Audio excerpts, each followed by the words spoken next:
El análisis de hoy con Rubén Aguilar. 8 de la mañana ya con 2 minutos. Saludo con mucho gusto a Rubén Aguilar, analista político. ¿Cómo está, Rubén? Buenos días. Buen día, Alejandro. Buen día, Alejandra. Buen día a nuestra audiencia.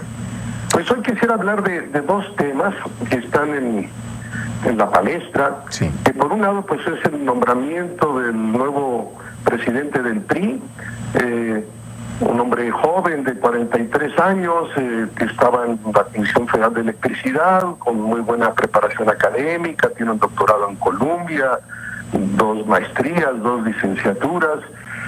Se ha distinguido siempre como un cuadro técnico dentro del aparato, y siendo muy joven y con estas cualidades, digamos, pues vuelve a hacer una nominación en la más vieja manera del PRI, como que parece que el PRI no cambia en nada. Es un dedazo del presidente de la República, él decide nombrarlo, él es el jefe del partido en la lógica del PRI, y con esto el presidente pues se hace del control del partido de manera total. Es un hombre, un empleado del presidente, antes lo era en la CFE, ahora lo es dirigiendo al partido, de cara al proceso sucesorio del 2018. Y pues toda el ceremonial, la cargada, los sectores del PRI, todo recuerda a un PRI muy, muy antiguo, muy pasado de moda, pareciera un brinco hacia atrás, y parece ser que el PRI no sabe hacer las cosas de otra manera que esta actitud vertical absolutamente directiva. En el periodo de la presidencia anterior de Mario Fabio Beltrones, pues había habido una negociación desde la presidencia de la República, pero no era un agente del presidente, incluso había habido tensiones entre ellos. Este es una, pues, a los poco más de 3 años de gobierno, que el presidente se hace del control absoluto del partido de cara a la proceso electoral del 2018. Y la gestión del nuevo presidente del PRI, de Enrique Galindo, pasa por el próximo año, donde habrá 3 elecciones, y en particular a gobiernos estatales, la de Nayarit, la de Coahuila y la del Estado de México, y esta en particular pues es muy importante. El PRI nunca ha perdido en eso. Es esta, Enrique Ochoa Reza como nuevo. Personalidades ahí que la prensa registra que no estuvieron presentes, el propio Mario Fabio Beltrones, César Camacho, la cabeza del PRI en la Cámara de Diputados. Sí. Pero yo diría que es relativamente económico para el presidente si 5, 6, 8 personas, Dulce María Sauri, que fue presidente del partido, algún exgobernador que se han manifestado críticamente, al final de cuentas no ha habido nadie más. Pareciera ser que es un control total del presidente sobre la estructura. Yo tengo muy queridos amigos priistas que siempre me han dicho que así están acostumbrados, que en el ADN priista es la instrucción, la línea, la imposición del presidente, y que así se orquesta la disciplina del partido. Y todo el discurso ha sido unidad. Sí, hay que revisar, hay que ser críticos, autocríticos, son las primeras palabras que ha dicho el nuevo presidente. Hay que ver por qué perdieron las elecciones, que hay que acercar al partido a la gente, pero por lo pronto pues es una manifestación de las formas más viejas de ser del PRI, precisamente esas formas que lo alejan de la ciudadanía, que lo mantienen en un voto duro de probablemente, según las últimas encuestas, de no más del 22-23%. Vamos a ver qué ocurre, vamos a ver si este cambio y este control del presidente del partido le ofrece mayor rentabilidad electoral. ¿Y si le crees a esto que dice que va a ir en contra de los gobernadores corruptos del PRI? Pues mira, es uno de los elementos centrales del discurso. Sí, no sé si esté dispuesto el presidente de la República en primer lugar, porque Enrique Ochoa solo es un desdoblamiento, hará lo que se le ordene en esta lógica vertical.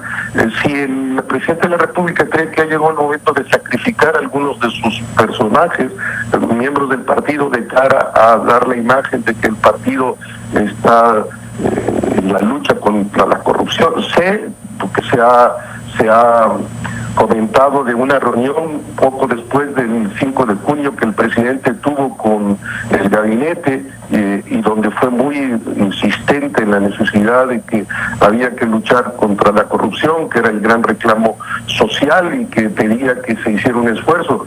La imagen general en la sociedad mexicana, en los que hacen análisis político, es que probablemente este es uno de los gobiernos más corruptos de la historia del país, y pues es muy difícil, y probablemente ese es el tema.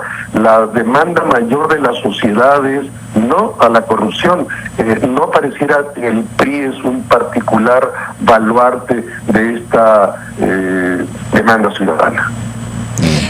Rubén, ¿tú en términos generalizados crees que esta asignación por parte del PRI le traerá beneficios? Bueno, pues, seguramente la decisión de poner a este personaje a la presidencia, que por cierto es muy cercano al secretario de Hacienda, Luis Videgaray, que probablemente el hombre más fuerte en el gobierno sin duda es Luis Videgaray, pues está puesta ahí porque piensan que les puede ofertar rentabilidad en la lógica de mejorar la situación, generar una nueva imagen, mejorar la imagen de cara al proceso electoral de 17 y desde luego del 18. Vamos a ver si funciona. Yo lo veo muy difícil en la recta final, con este tipo de métodos que son los de siempre, que realmente se pueda recuperar el PRI y el presidente y el gobierno de la mala imagen que todas las encuestas registran. Acabo de ver una encuesta la semana pasada, donde desde el enero de este año al día de hoy el presidente no ha subido de 28% de aceptación y trae un rechazo del 72, 73%. Es muy grave en la lógica del gobierno del PRI y de lo que viene en los procesos electorales del 18. Bien, pero también traes otro tema, Rubén. Pues mira, es toda esta discusión entre la coordinadora, en particular la seccional 22 de la coordinadora, con el gobierno, con todas estas manifestaciones, y bueno, se ha abierto terminó antier, de madrugada de ayer, la decisión de que se instalan 3 mesas de negociación para tratar de distensionar la situación, una que tiene que ver con situaciones políticas, una que tiene que ver con el ámbito propiamente de la reforma educativa y una más con la realidad social de donde están insertos estos maestros. La presencia de la coordinadora tiene fuerza desde luego en Oaxaca, en Guerrero, en Chiapas y en Michoacán.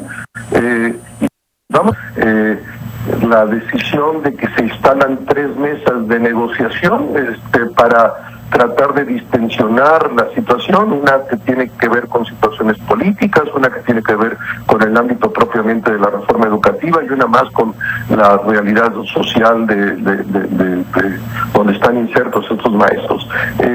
La presencia de la coordinadora tiene fuerza desde luego en Oaxaca, en Guerrero, en Chiapas y en Michoacán. Y vamos a ver hasta dónde está dispuesto el gobierno en ceder. Va a echarle atrás la reforma que tanto ha defendido y que del conjunto de las reformas es la que tiene mayor nivel de aceptación social. Se va a dejar doblar de parte de la coordinadora, y entonces se abre el espacio de que pues, si tú vas a la calle y haces manifestaciones y te toman las carreteras, pues resulta muy efectivo para negociar con este gobierno.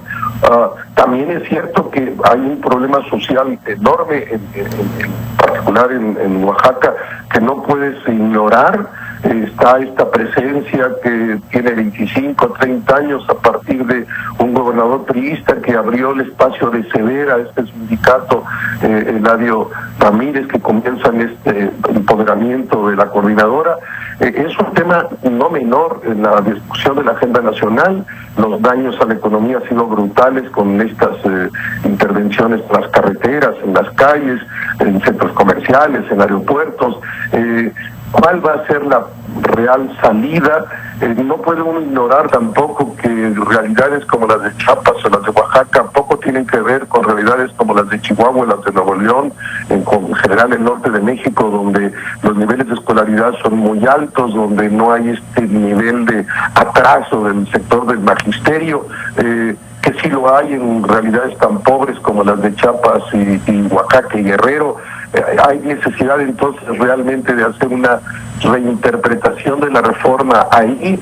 Todo pareciera que el acuerdo va a ser no cambiar la reforma en términos de la Constitución, porque se aprobó en el Congreso, no dar marcha atrás a la ley en esos términos, pero sí abrir espacio de negociación y sin modificar la ley, hacer como excepción en algunos de estos estados y hacer de otra manera la evaluación o hacer de otra manera la aplicación de la ley. Eso a su vez va a traer estos conflictos con el sindicato. De hecho, hubo reuniones previas con el sindicato cediendo a ciertos elementos o ciertos puntos para evitar probablemente que se sientan discriminados y que el gobierno actúe de un sindicato que es la gran fuerza en los últimos días. ¿Cuál va a ser cara a esta persona, a este monstruo que ellos mismos construyeron y que ahora no saben qué hacer con él? Así es. Rubén, pues te agradecemos esta oportunidad de platicar contigo. No, muchísimas gracias. Nos vemos en la próxima semana. Hasta luego. Al contrario, muchas gracias. Muy buenos días. Rubén Aguilar, analista político.